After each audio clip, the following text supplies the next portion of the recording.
Alright, in this tutorial we are going to give a brief overview of Biostar 2. Biostar 2 is your amenity access software. This will control all of your amenity doors, parking doors, main building entry doors, all of that good stuff.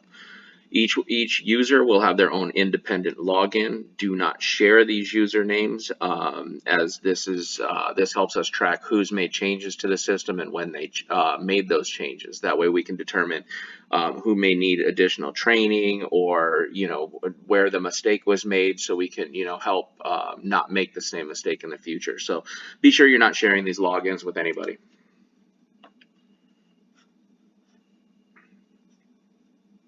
All of these links are IP based. All of the systems are IP based, I should say. You will be able to access them via the server at the property, as well as on any remote computer or laptop. Some devices actually have a mobile app, and we'll go through those in a separate session. Once you log in, you are going to see your dashboard. You can also get back to the dashboard at any time by clicking dashboard. This kind of gives you a brief overview of things that are happening on the job site, or on the property, I should say. You'll see here we've had some access denied, invalid access group. That just means there's a lot of users that don't have access to a certain door that have attempted to access that door. Tamper on, that's usually if a device was removed. Typically that'll happen in service situations, or unfortunately if somebody steals a reader, it'll also go into tamper mode. Your settings menu here, you may need to go in here to create schedules for delivery drivers, dog walkers, things like that. This audit trail here tells me who has been in the software, what they've done, that kind of stuff there. Account, we don't really need to mess around there. Daylight savings time, if we need to change or add daylight savings time, this is where we would do that. Again, this is a newer property, so we haven't set this one up yet, but your property will have daylight savings time already set up for you. Mobile access, this system is capable of accepting mobile cards, mobile credentials from your phone. There is a cost for each credential, so if you would like to explore that further, we can talk about that at a later date. Moving back here, port, we don't need to change anything here. Don't mess with anything there. It'll actually kind of lose connection to the system. So we'll just wanted to show you what that is. About is a nice feature. It just tells you what your software version is. There may be a time where if I don't have remote access, which should never happen, but I may ask for the software version, or Suprema, the manufacturer, may ask you for a software version. So this is a quick resource to find that. Your help button here is really nice, because what it does is it actually links you to an online manual. So if you have any issues with the system, if you want to go through some basic troubleshooting yourself prior to calling us for a service request, this is where you would go through and try to do the troubleshooting on your own here. It's really good. It tells you how to add user groups, add floors if you have elevator, how to add users, that kind of stuff. So this is a really useful tool that's built into the Biostar program. All right, so we'll go back here to the left menu, user. This is going to give you a list of all of your users that are currently in the system. It'll give you also a list of your resident access groups, employee, resident, vendor, and you can create however many you need to properly manage the property here. We'll go through quick just to add user. And we'll go through this in more detail during the actual user training, but I just wanted to show you the screen here. Operator level, you're only going to assign an operator level to building staff, whether that be manager, assistant manager, maintenance, whomever you want to be able to log into Biostar. This is where you're going to create that within their profile here. So we'll get into the rest of it later. I just wanted to point out the operator level here. Device management. This is going to give you a list of all your card readers on the property. This picture here is of a card reader. This is of any ancillary device, whether it be a parking receiver, programming receiver, call box, anything like that. It's going to show up here. This little device is the secure relay device. This is actually the relay that opens and closes the door. So when you present a card to the card reader, it communicates with this device that's in the back of house and triggers the door to open. The reason why we have these in there is because we don't want the door opening to be managed at the reader, because then somebody could bust the reader off the wall, cut the cables, and walk in the building. So that's why we have this secure relay device here. You'll notice that everything here looks normal. There are no red or yellow marks. If a device is offline, you'll see a little red mark at the corner of this device. If that device is offline, it may still work, but it definitely will not take any updates. So we would need to investigate why that device is offline. If it's yellow, that means that the server has different information than what's in the reader. And that can happen from time to time. Maybe a reader was offline when you sent the information, that kind of thing. So what you would do in that scenario is you would just right click on the reader, and then you would select sync device. I don't suspect that would happen too often, but it does happen from time to time, so we wanted to make sure to point that out. Search device, advanced search, you won't need to do anything here. This is for initial setup. Don't go into the device. You don't need to go into the device for any reason. I will show you the page just so you know what we're dealing with here, but any changes here can, have a negative effect on the system. So we don't want you changing anything here unless instructed to by myself or another member of TPS Technologies or Suprema, the manufacturer. So, but I just wanted to show you the page just so you were familiar with it, knew what it was. But again, don't make any changes unless specifically instructed to do so.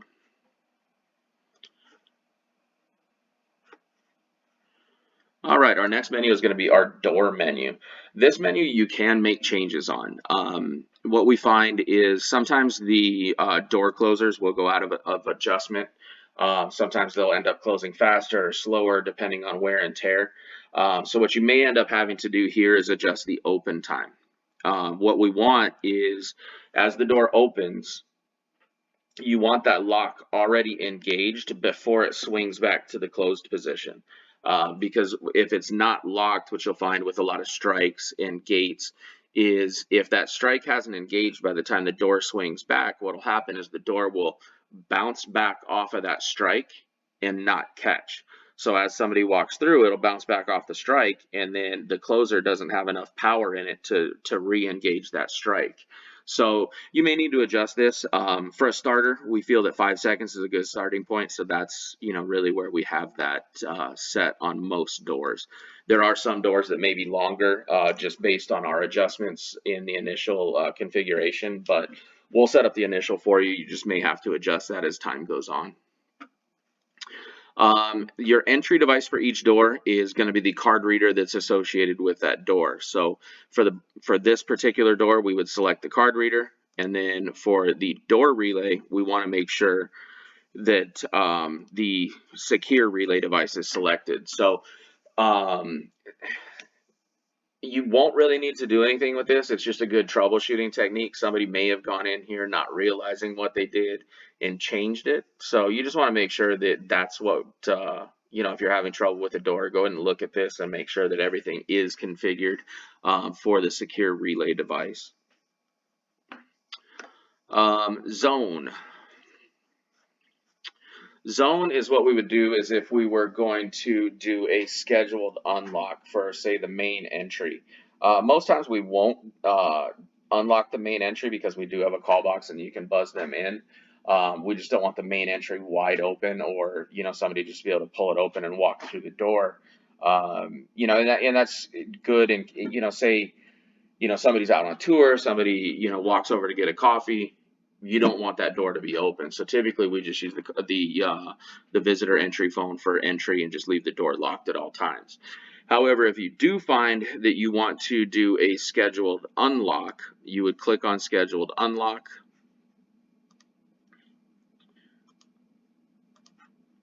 Oh, sorry, I'd have to add a zone here. So what we would do is schedule unlock. We would go apply. we would then name that scheduled unlock. So what we would do is we would select, say it was business hours, and say the business hours were from 9 a.m. to 6 p.m. I always put the time designation within the name, just so you don't have to go back and look, you know. So say I just had business hours. Well, I forgot what the business hours were. It's a year has gone by. We've changed business hours so many times. So I just put that designated there to make sure that it's always easy to understand where we're at. What you would do in this scenario then too is you would then select the door you want to stay open, and then you would select your schedule. If you have not already created one, you can add one here. And by doing that, we would again go business hours, 9 a.m. to 6 p.m. So now you'd click on the time, and this is a 24-hour block. There's unfortunately no way to change it. It's just the way the system reads time. So what we would do is 9 to 6 o'clock would be 1800. Click OK, and now you'll see that that door will remain unlocked during this time. You don't need to do that on all days. You just hit the copy button and it'll copy all the way down. If you want to edit, say you changed your Sunday hours to 10 p.m. to 5, you can go ahead and just edit that one day.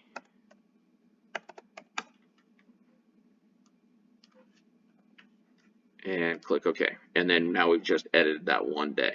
Anytime you do this, anytime you make any changes, you want to click OK. I'm not going to do that for this purpose, just because I don't want to add a schedule to this system that I'm working on now. So we'll just go ahead and click cancel, but remember, you do have to click OK. Okay, so then we would select that schedule that we created here, and then we would click and apply. And we would click apply. Anytime there's an apply button, you must click apply. If you don't, none of your changes will be saved, and you'll have to start all over again. So you just want to make sure that you're going ahead and clicking apply. All right, our next button, there's nothing else here for this property type, for multifamily property types that we would use. We would never do a scheduled lock. It's really just scheduled unlock. All right, so now we'll go ahead and go to access control. Access control is where we're going to add access levels and user groups. So say you had vendor access, you wanted to change resident access or something like that. This is where we would do that. So you would first add an access group, and we would call this vendor. And say we wanted vendors to have, oh, there's no vendor access level, so let's go ahead and create a vendor access level. We'll go vendor. Now we need to tell the system what doors we want that vendor to have access to. So say we want the vendor to have access to the main entry and a couple of the amenity spaces, but we don't need them to have access to parking or anything like that. You can select all doors if you want. It's completely up to you, however you want to do it, depending on the vendor type and what that vendor's there for. So then we would go ahead and click, I need to select a schedule first. So again, we don't have a schedule here, so we can add one. Again, you would name this with the name of what this schedule is for and the time frame in which it is open. Say you had your pool guy there Monday through Friday, 8 a.m. to 5 p.m. So we have named the vendor, or we'll just name it pool guy. If I could type. All right, so pool guy. So then that would be Monday through Friday, 8 a.m. to 1700. And so now what we're telling the system now is if the pool guy comes back at 10 o'clock at night, he's not going to have access to the building. And that comes in really handy in that Most vendors don't need access after hours. There are some cases that they would be in the always category, but typically, your pool guy is there Monday, Wednesday, Friday, or Monday through Friday, or whatever. So you want to make sure and set those time limits. It just keeps honest people honest, limiting their access to the building for times where their services are actually needed. So you would go ahead and do that set the schedule for all the days that you wanted to give them access. You would click OK. And then once you got through there, you would click apply, and then that'll save that access group. So then you would see that access group show up right here.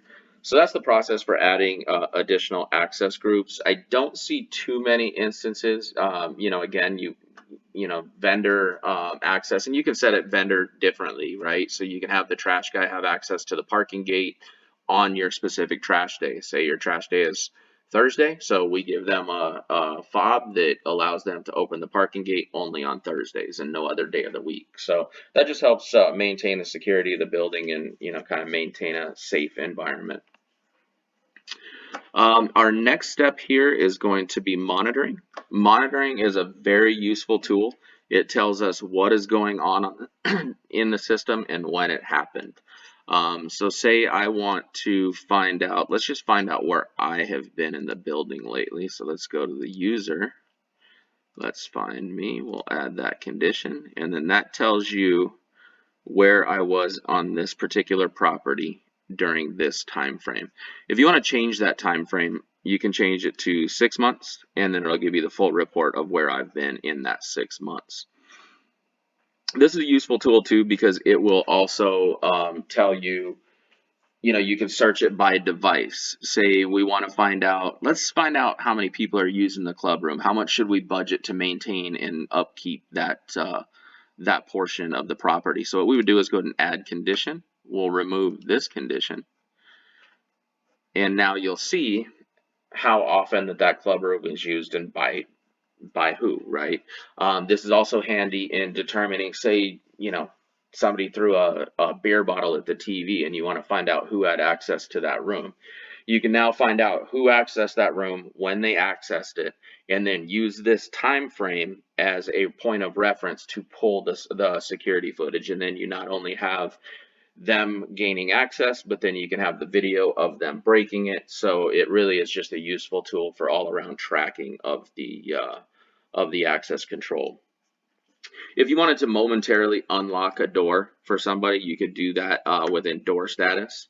You would select the door and then click open. You can also do a manual unlock and manual lock. Manual lock will basically make any read at that door invalid.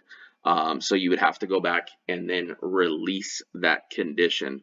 I don't foresee you using that, but I do maybe foresee you using manual unlock. Say you had an event at the club level and you wanted to unlock that door so you didn't have to have card reads, you didn't have to have a card to get in there. Say it was a grand opening party or something like that. You could do a manual unlock. The only thing about a manual unlock and manual lock is you need to make sure you remember to release that condition, because that condition will stay indefinitely until the user releases it. So although it's a useful tool, I don't advise using it all that often.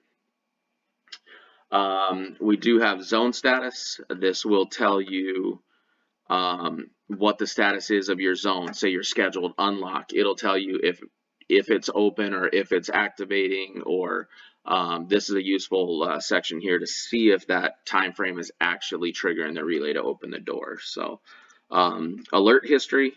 This here just tells you what has happened. So I had an invalid access group on 6/8. I hadn't programmed myself to a reader, so that just kind of gives you all the alerts that are happening. This is a useful tool to, if the residents are coming to you and saying, "Oh my God, my key fob isn't working," this kind of tells you what you're looking at. Typically, an access denied invalid access group just means that they haven't been assigned privileges to that door. And you'll see that, sometimes we do the card readers on maintenance shops and that kind of stuff. But if a resident sees a card reader, they'll think that they have access and they'll swipe it through. So this is just a useful tool for tracking the system and tracking the use and operation of the building. Your event log, let's just double check, make sure I covered everything. So we did cover the event log. You can change this time frame to custom, anything there, so we're good there. Real-time log, this would be nice if you had a guard or something like that. They could monitor the building and see as doors open who's coming and going. I don't really see using the real-time log all that much, but it is a useful tool in the right scenario. And that is the tutorial for Biostar 2.